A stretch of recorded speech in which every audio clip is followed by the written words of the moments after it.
அன்பின் இரட்சகர் இயேசு கிறிஸ்துவின் நாமத்தில் வாழ்த்துக்கள். இந்த நாளிலும் புலம்பல் 3ஆம் அதிகாரம், அதாவது எரேமியாவினுடைய புலம்பல் 3வது ஒப்பாரி பாடலை 3 தலைப்புகளின் கீழே நம்ம கொஞ்சம் தியானித்தோம் என்று சொன்னால் இதை ஆழமாக இந்த சத்தியங்களை நாம் புரிந்து கொள்ள முடியும். இந்த முதல் பகுதியில் எரேமியாவானவர் தன்னை பார்க்கும் பொழுது அல்லது தன்னுடைய அழிக்கப்பட்ட தேசத்தை பார்க்கும் பொழுது அதனுடைய கொடுமைகளை பார்த்து எப்படியாய் புலம்புகிறார். சுற்று சூழ்நிலைகளை ஒரு மனிதன் பார்த்தான்னு சொன்னால் அவனுடைய வாயின் வார்த்தைகள் எப்படி இருக்கும்? வானத்தை நோக்கி, வானத்தையும் பூமியும் உண்டாக்கின கர்த்தரை நோக்கி பார்த்தான்னு சொன்னால் அவனுக்குள்ளாக சூனியமாய் தோன்றுகிற காரியங்களில் அவன் ஒரு சிருஷ்டிகரை காணும் பொழுது அந்த சூனியங்களை சிருஷ்டிகர் எப்படி மாற்ற முடியும் என்கிற தேவனுடைய கிருபைகளை கண்டு கொள்ளுகிறத முதல் பகுதியிலையும், 2வது பகுதியில் அதாவது 37, 38, 39 வசனங்களில் தேவன் தீமை செய்வாரோ என்கிற தலைப்பின் கீழாக 2வது பகுதியை, 3வது பகுதியை மரண கிணற்றிலிருந்து மறுவாழ்வு என்கிற தலைப்பின் கீழே முழுவதும் அழிக்கப்பட்டு கிடக்கிற இஸ்ரவேல் யூத ஜனங்களுக்கு ஒரு விசுவாசத்தை உருவாக்கும்படியாக தன்னுடைய சொந்த வாழ்விலே அவர் அனுபவித்த கொடுமைகளிலிருந்து ஆண்டவர் எப்படி அவரை விடுதலை செய்தார், என்னையே இவ்வளவு பெரிய ஒரு விடுதலைக்கு நேராக நடத்த முடியும்னு சொன்னால், ஒரு தனி மனித வாழ்விலேயே இவ்வளவு பெரிய அற்புதத்தை செய்ய முடியும்னு சொன்னால் ஒரு தேசத்துக்கு ஆண்டவர் நிச்சயமாக செய்ய முடியும் என்கிற ஒரு நம்பிக்கையையும் 3வது பகுதியிலே அவர் கற்றுக் கொடுக்கிறதை நாம் பார்க்க முடியும். இந்த முதல் பகுதியில் இதில் உள்ள வசனங்கள் எல்லாமே 3 வசனங்களாக ஒவ்வொரு எபிரேய அகர வரிசை எழுத்தை தொடக்கமாக கொண்டு வடிவமைக்கப்பட்டுள்ளது என அறிவோம். அவர்களுக்கு 22 வசன அகர வரிசை காணப்பட்டது. அதில் 3 வசனங்களை வரிசையாக எடுத்துக்கொண்டு இந்த அதிகாரத்தை அவர்கள் எழுதியிருக்கிறதை, எரேமியா எழுதியிருக்கிறதை நாம் பார்க்க முடியும். இப்போ 1ஆம் வசனத்திலிருந்து 3ஆம் வசனம் வரையிலும் அவர் சொல்லுகிறார், சினத்தினுடைய கோலால் உண்டான சிறுமை என்று சொல்லுகிறதை பார்க்கிறோம். ஒரு பேரனுடைய கைகளில் ஒரு கம்பு இருந்துச்சுன்னு சொன்னால், அல்லது ஒரு அடிப்பதற்காக பயன்படுத்துகிற ஒரு குச்சி இருந்துச்சுன்னு சொன்னால், அவர்கள் கோபம் வருகிற நேரமெல்லாம் அதை அடிக்கிறது போல, தவறு பண்ணுகிற பிள்ளைகளை அடிக்கிறது போல ஆண்டவர் சினத்தினுடைய கோலால உண்டான சிறுமையை என் தேசத்தில் நான் பார்த்தபடியினால அடிகளும் இருள்களும் தான் என் ஜனங்களினுடைய வாழ்வை நிறைத்து விட்டது என்று சொல்லி இங்கே எரேமியா முதல் 3 வசனங்களிலே சொல்லுகிறார். 4ஆம் வசனத்திலிருந்து 6ஆம் வசனம் வரை சொல்லும் பொழுது, வாழ்க்கையில் நொறுக்கப்பட்ட எலும்புகளும் எங்கள் சதை தோள்கள் எல்லாம் முற்றலாகி போயிடுச்சு. நம்ம சொல்லுவோமே, சில ஆட்கள் வாலிபத்திலேயே கிழவர்கள் போல காணப்படுவார்களே, கொஞ்சம் வயதுள்ளவர்களாக இருந்தாலும் கூட மிகுதியான வயதுள்ளவர்களாக காட்டப்படுமே.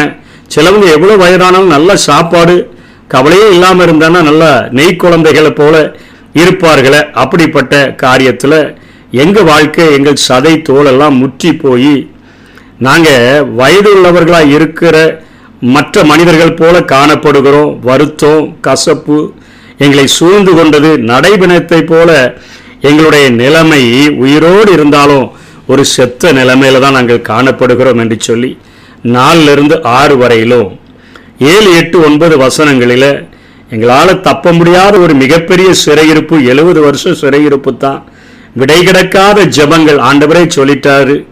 மோசே ஜெபம் பண்ணாலும் சரி, சாமுவேல் ஜெபம் பண்ணாலும் சரி, நான் அந்த ஜெபத்தை கேட்க போவதில்லை என்று சொன்னபடினால விடை கிடைக்காத ஜெபம், வெட்டின கற்களின் சுவரால் எங்கள் வழிகளை அடைத்து போட்டார் என்று சொல்லி சிறையிருப்பையும் 10லிருந்து 12 வரை, ஆண்டவரே எங்கள் வாழ்க்கையில் நீங்கள் பதிவிருக்கிற கரடியை போல, மறைவிடங்களில் தங்குகிற சிங்கத்தை போல, தன்னுடைய வில்லில் அம்பு ஏற்றி இலக்கா வச்சு எங்களை எய்கிறவர்களாக ஒரு வேடனை போல எங்களை எல்லாம் துண்டித்து போட்டீரே, எங்களை பாழாக்கி விட்டீரே என்று சொல்லி இந்த வசனங்களிலும் 13ஆம் வசனங்கள் 14, 15 நீர் எய்த அம்புகள் எங்களுடைய உள்காயங்கள், உள்ளிந்திரியங்களில் பட்டதுனால ஆழமான காயங்கள் எங்களுக்கு உண்டாயிடுச்சு.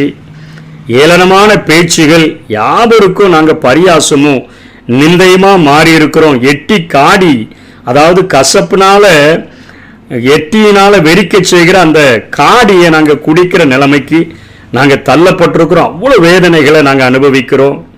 16ஆம் வசனத்தில் நொறுக்கப்பட்ட பல் எங்களுடைய உடைகளுக்கு பதிலாக சாம்பல் என்று சொல்லி அங்கே புலம்புகிறதை பார்க்கிறோம். 17ஆம் வசனங்களில் சமாதானத்தை தூரமாக்கிட்டீங்க, சுகத்தெல்லாம் மறந்துட்டோம், எங்கள் பலன் கர்த்தருக்கு காத்திருந்த எங்கள் நம்பிக்கை எல்லாமே அழிந்து போயிட்டு என்று சொல்லி, எப்படி ஒரு கெட்ட குமாரன் சொல்வானோ, ஐயோ நான் பசியினால் சாகிறனே என்று சொல்லுகிறது போல எங்களுடைய நிலைமைகள் மாறிவிட்டது. பட்டணங்கள் சுட்டரிக்கப்பட்டு சாம்பலாகி, தேவாலயங்கள் இடிக்கப்பட்டு மண்மேடாகி, மக்களுடைய குடியிருப்புகள் எல்லாம் கல்லறை பூமியாக மாறிட்டு, இனி எங்களுக்கு என்ன உண்டு என்று சொல்லி சுற்றுப்புறத்தை பார்க்கிற ஒரு மனிதன், பரலோகத்தை பார்க்க மறந்த ஒரு மனிதனுடைய ஒரு சுபாவத்தை அப்படியே எரேமியா இந்த முதல் பகுதியிலே அவர் எடுத்து காட்டிவிட்டு இப்போ தேவனுக்கு நேராக அவர் திரும்புகிறதை பார்க்கிறோம்.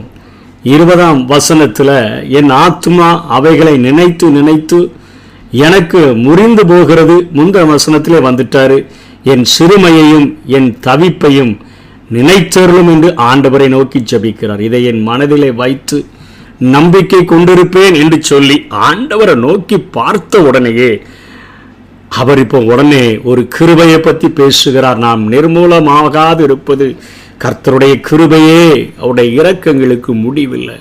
சுற்றுப்புறத்தை பார்க்கும்போது நம்பிக்கையே இல்லை, இதோட முற்றுப்புள்ளி ஆயிடுச்சு, கல்லறைகள் தான் கல்லறை பூமியாய் மாறிடுச்சின்னு சொன்னவர் இப்போ ஆண்டவரை நோக்கி பார்க்கும் பொழுது ஒரு அருமையான ஒரு விசுவாச அறிக்கை. கர்த்தருடைய கிருபை, நாங்கள் நிர்மூலமாகாமல் இருப்பது உங்கள் இரக்கங்களுக்கு முடிவில்லை, அவைகள் காலைதோறும் புதியவைகள், உமது உண்மை பெரியதாக இருக்கிறது, கர்த்தர் என் பங்கு என்று என் ஆத்துமா சொல்லும்.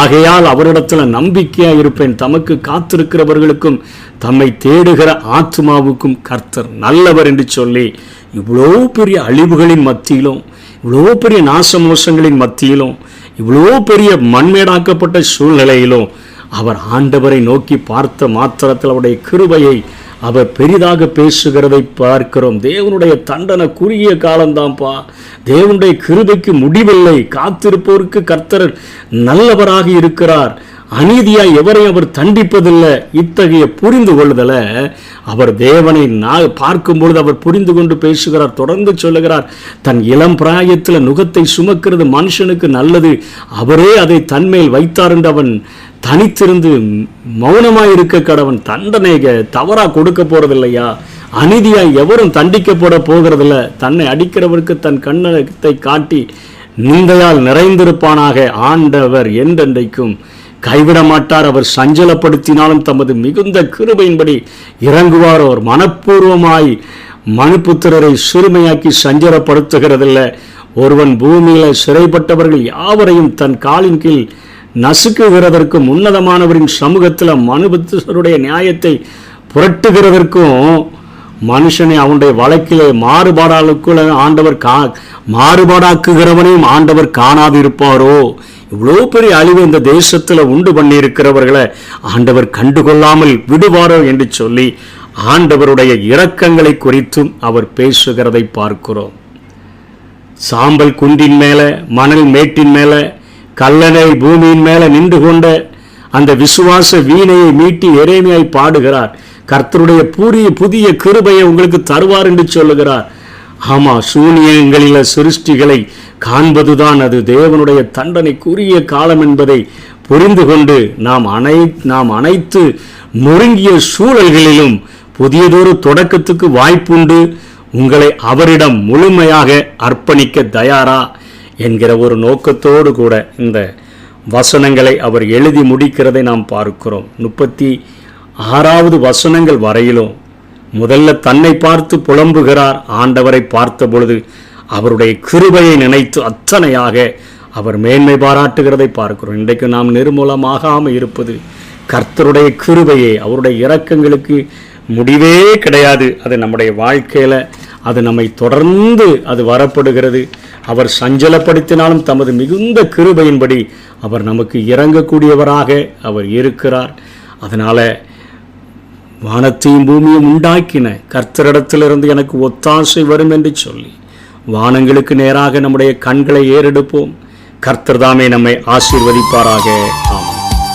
உங்க கிருபைதான் என்னை தாங்குகின்றது, உங்க கிருபைதான் என்னை நடத்துகின்றது, உங்க கிருபைதான் என்னை தாங்குகின்றது, உங்க கிருபைதான் என்னை நடத்துகின்றது.